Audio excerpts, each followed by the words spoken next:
Eden garden থেকে fort William, মহাকরণ থেকে আলিপুর চিড়িয়াখানা, কলকাতা বিমানবন্দর, এমনকি রাজভবন, কি নেই ওয়াকফ সম্পত্তিতে? সারা পশ্চিমবঙ্গ জুড়ে এত ওয়াকফ সম্পত্তি রয়েছে, জানলে আপনি অবাক হয়ে যাবেন। আর আজকে মূলত থাকবে ওয়াকফ সম্পত্তি নিয়ে বিস্তারিত আলোচনা। পশ্চিমবঙ্গে কত, গোটা দেশ জুড়ে কি কি রয়েছে ওয়াকফ সম্পত্তি। লোকসভার পর রাজ্যসভাতেও পাস হয়ে গেল ওয়াকফ সংশোধিত বিল, আর এরপর থেকেই গোটা রাজ্য উত্তাল। এখন মুসলিমরা মাঠে নেমেছে, কিন্তু সরকারের কেন হঠাৎ এই ওয়াকফ সম্পত্তির দিকে নজর? কেন সরকার হস্তক্ষেপ করতে চাইছে ওয়াকফ সম্পত্তিতে?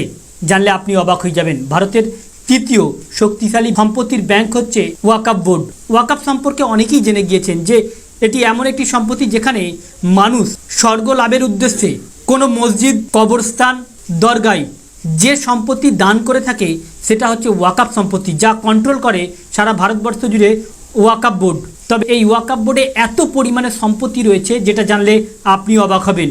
ওয়াকফের অধীনে ভারতে মোট 8,70,000 সম্পত্তি রয়েছে।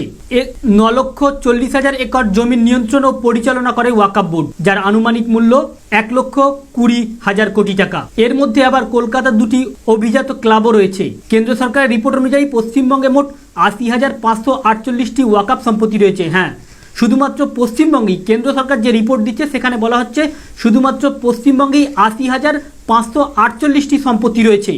এর মধ্যে Kolkata royal golf club, Tollygunge ক্লাবও ওয়াকফ সম্পত্তির মধ্যে রয়েছে।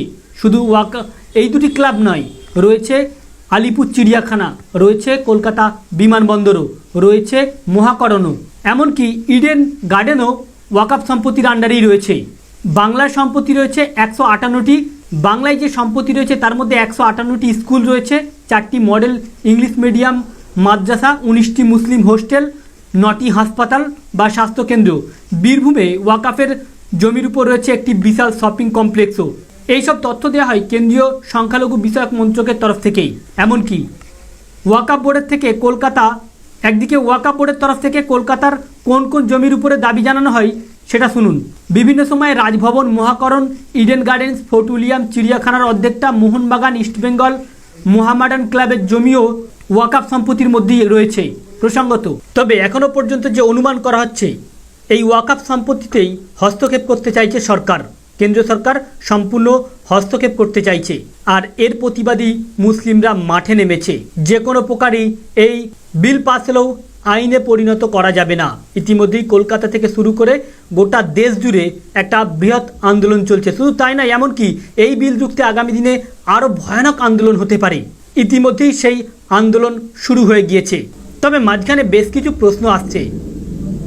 কেন্দ্র সরকার কেন মুসলিমদের পার্সোনাল বিষয়গুলিতেই হস্তক্ষেপ করছে? কখনো 3 তালাক, কখনো আবার ওয়াকফ বোর্ড।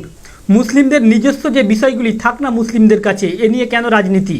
দাবি করা হচ্ছে যে শুধুমাত্র ধর্মীয় মেরুকরণের উদ্দেশ্যেই রাজনীতি লক্ষ্যমাত্রা নিয়েছে বিজেপি। কারণ স্বাধীন ভারতের পর এই প্রথম এমন গোটা দেশ জুড়ে হচ্ছে, যা শুধুমাত্র টার্গেট করা হচ্ছে মুসলিমদের, এমনটাই দাবি করা হচ্ছে। শুধু যে মুসলিমদের তা না, সংখ্যালঘুদের উপরেই যেন আঙুল তোলা হচ্ছে।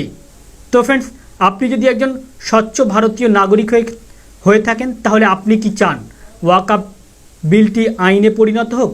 আপনার মূল্যবান মতামতটি কমেন্ট বক্সে লিখে জানাবেন।